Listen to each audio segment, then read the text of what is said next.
é viver sem amorosidade. Viver sem amorosidade é o primeiro bônus que o advogado e a advogada encontra logo quando começa a exercer uma advocacia com base em serviços que não culminam num processo judicial ou extrajudicial. Todo advogado e advogada que estabelece uma forma de trabalho onde a essência da sua prestação de serviço se dá antes do problema jurídico, ele descobre de uma forma muito positiva que a morosidade ela existe só numa parte da advocacia, só no sistema judiciário, né? Não só no sistema judiciário, né? Mas a gente está falando aqui de processos, né? Mas a morosidade ela existe é, quase quase que sinônimo de Estado, onde se tem uma atividade estatal, quase que em regra se tem ali uma morosidade, né? Então, a morosidade é uma característica predominante de muitos sistemas estatais. O sistema judiciário é um deles. E ali se estabelece essa característica triste, né? Que prejudica diretamente o trabalho de todo e qualquer advogado. E ali nós temos a conhecida, né? A tradicional morosidade. Ela é marcante porque o Estado, por si só, ele não tem o costume nem o hábito de desenvolver técnicas e políticas eficientes de gestão para sanar o problema da morosidade. E aí se cria uma crença limitante de que a morosidade é quase que uma atividade corriqueira na vida de todo e qualquer advogado. Que o advogado e a advogada, ele tem como costume, né, que ele tem, aí vem a crença limitante, né, ele tem que se acostumar com a morosidade. Porque ela é uma regra, né? E aí o advogado e a advogada, então, começa a construir sua advocacia, e aí ele começa a se frustrar, e aí ele começa a ter problema com o seu faturamento, né? O faturamento da sua advocacia, ele é afetado, porque a morosidade, ela afeta o seu negócio jurídico, né? Quando você tem um sistema que não respeita o time, né? Não tem um time justo de entrega de resultado, obviamente que a sua advocacia, o seu negócio jurídico é afetado, né?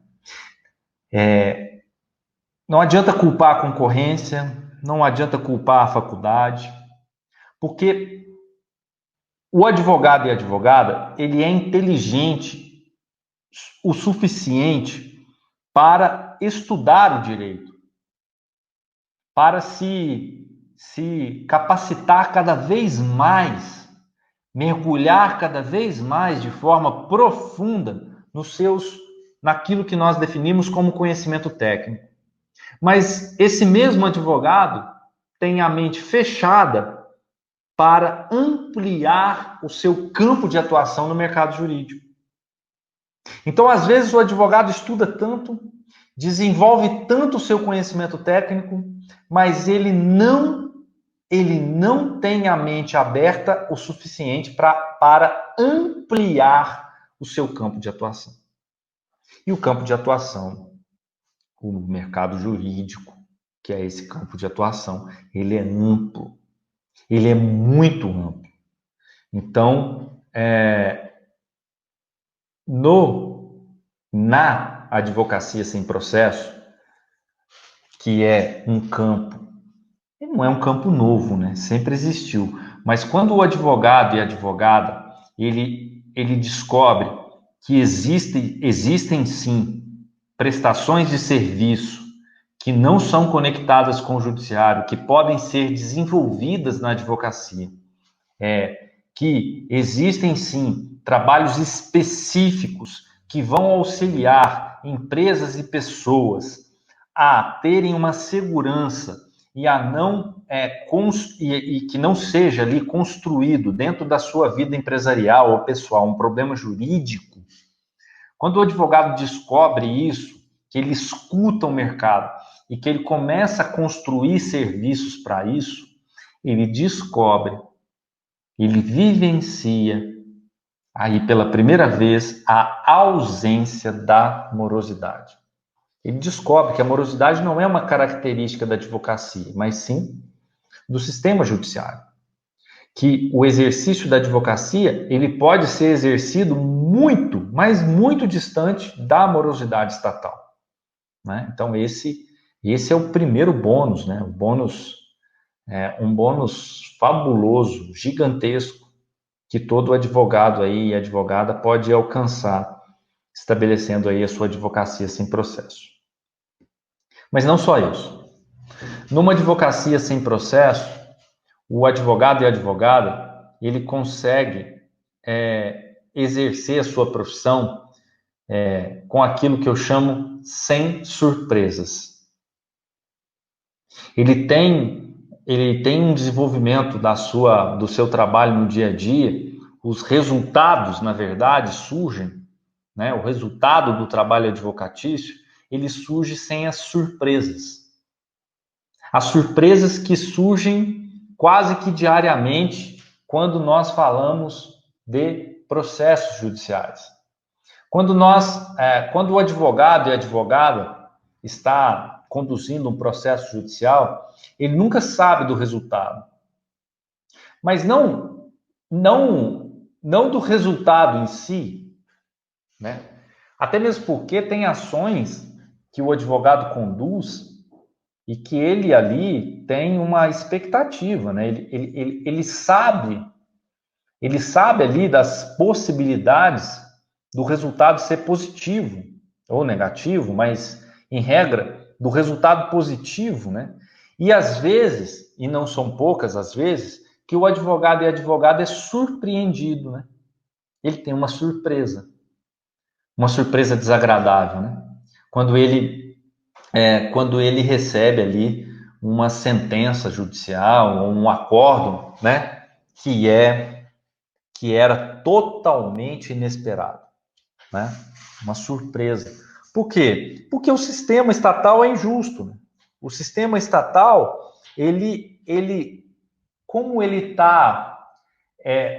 está inflado, como ele não tem mão de obra suficiente, ele tem muito mais processo do que mão de obra, ele não consegue, né? O profissional, o magistrado, por exemplo, ele não consegue ter o zelo que talvez ele pudesse ter se ele tivesse menos processo, né? Se tivéssemos mais magistrados, enfim, uma série de fatores, né? Que aí não cabe aqui numa live para a gente falar agora dos fatores, das políticas que poderiam ser adotadas no judiciário, né? Isso não é problema nosso, é problema do judiciário, né? Ele que tem que resolver os seus problemas. Mas, enfim, quando o advogado e a advogada, ele vai fazer, por exemplo, uma consultoria, ele vai fazer uma elaboração de um contrato, né? Onde duas empresas vão se unir para formar uma terceira, por exemplo.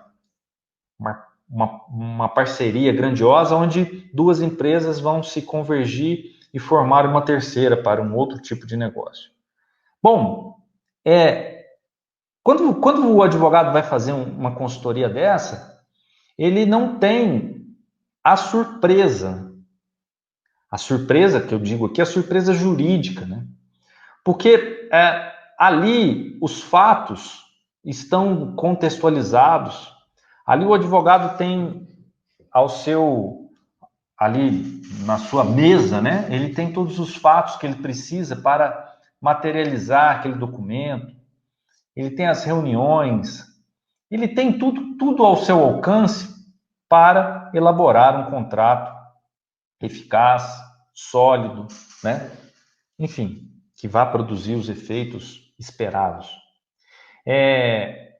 Não há surpresa, por exemplo, para um advogado que vá conduzir um procedimento administrativo junto ao NPI de um registro de marcas, que é uma atividade sem processo, né? Uma das atividades sem processo.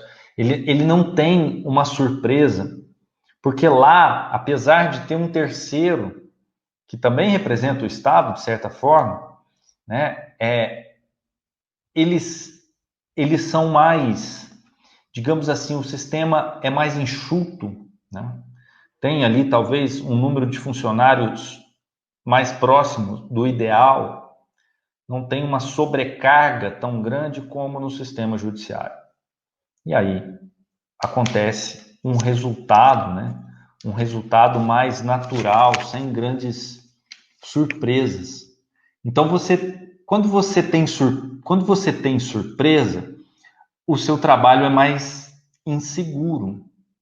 E você acaba passando essa insegurança para o seu cliente na hora da contratação. Quando você tem mais certeza, menos surpresa, né? Quando o seu trabalho é mais certo, não é visitado por nenhuma surpresa, você transmite mais segurança, você fecha mais contratos, né?